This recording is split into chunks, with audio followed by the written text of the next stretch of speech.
في سنة 53 كنا نريد فعلا مخلصين ان احنا نتعاون مع الاخوان المسلمين على ان يسيروا في الطريق الصحيح والطريق السليم. وقابلت المرشد العام للاخوان المسلمين وقعد وطلب مطالب. طلب ايه؟ اول حاجة قال لي يجب ان تقيم الحجاب في مصر وتخلي كل واحدة تمشي في الشارع تلبس طرح.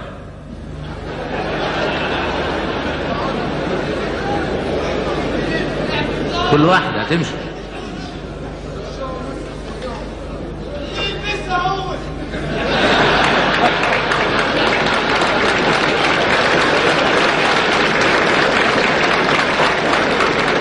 وانا قلت له يعني اذا الواحد قال هذا الكلام بيقولوا رجعنا لايام الحاكم بامر الله اللي كان بيخلي الناس ما يمشوش بالنهار ويمشوا بالليل. انا في رايي ان كل واحد في بيته هو اللي ينفذ هذا الكلام. فقال لي لا، انت باعتبارك الحاكم مسؤول. قلت له يا استاذ انت ليك بنت في كليه الطب مش لابسه طرحه ولا حاجه، ما لبستهاش طرحه ليه؟ ده كنت انت.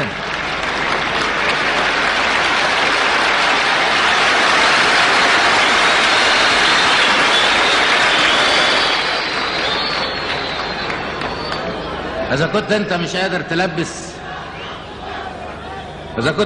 قادر تلبس بنت واحده اللي هي بنتك طرح، عايزنا ننزل البس 10 مليون طرح في البلد نفس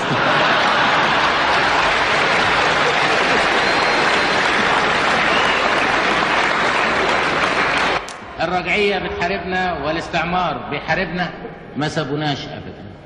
دفعوا فلوس علشان يموتونا، ودفعوا فلوس عشان يعملوا انقلابات، ودفعوا فلوس للاخوان المسلمين، وبعتوا اسلحه الاخوان المسلمين زي ما قريتوا في القضيه، واشتروا الاخوان المسلمين. ما فيش فايده، كل ده ما فيش فايده. ولم يحدث ابدا ان احنا تركناهم يمنعونا عن العمل. بيطلع واحد مربي دقنه ويقول لك الاشتراكيه كفر. اللي بيقول هذا الكلام يقول لك الاشتراكيه ضد الدين، هو اللي بياخد ثروه البلد كلها لنفسه.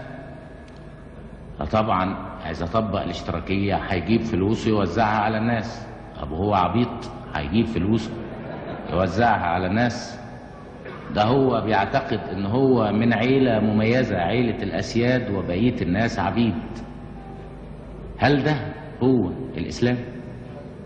هل الاسلام قال ان تكون فيه عيلة تسود والشعب كله عبيد؟ هل الاسلام يقول ان تطلع عيلة في بلد وتحكم حكم إقطاعي وتسف كل الفلوس اللي طالعة كلها بتروح للعين؟ الحقيقة أبو دقن ده أما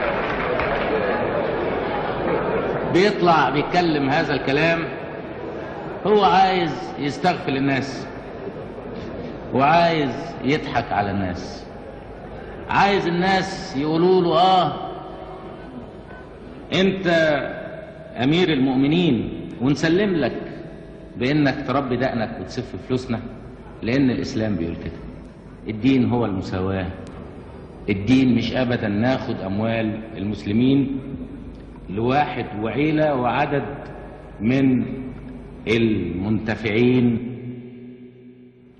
اللي عايز يطبق الدين ما يقسمش الشعب إلى عيلة وشعب، عيلة من الأسياد وشعب من العبيد.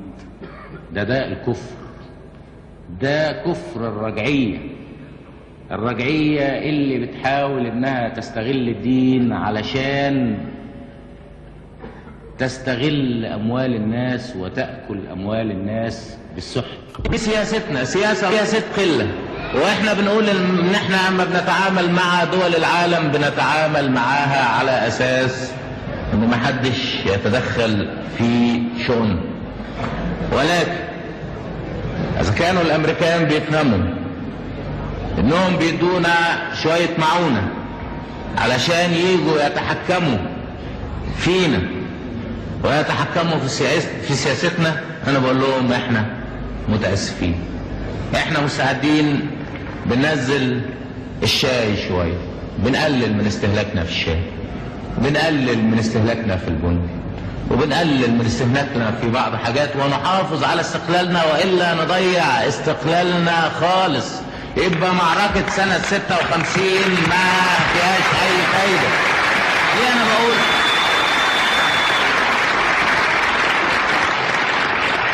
احنا بناخد من الأمريكان قمح، لازم نعرف المواضيع بالمفتوح، قمح ولحمة وفراخ. ما بناخدش مصانع والله ابدا، يعني ما بيدوناش مصانع، بيدونا بحوالي 50 مليون جنيه في السنة. احنا ميزانيتنا في السنة 1100 مليون جنيه، بنصرف على الخطة حوالي 400 مليون جنيه او 500 مليون جنيه. اذا دعا الامر ان احنا نوفر 50 مليون جنيه بنوفرها على الجزمة ولا بتهمنا والله العظيم. ليه انا بقول هذا الكلام؟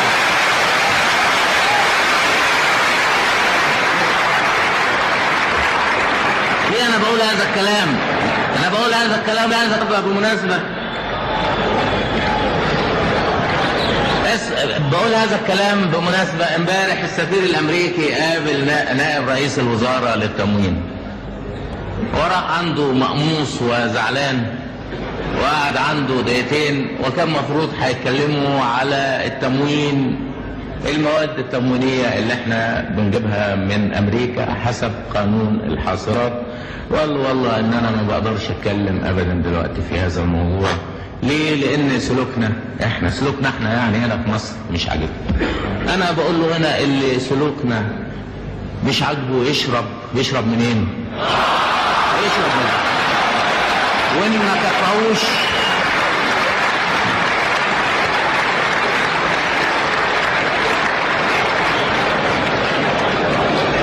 وانتوا هنا اللي ما يكفوش البحر الابيض بنديله البحر الاحمر يشربه كمان.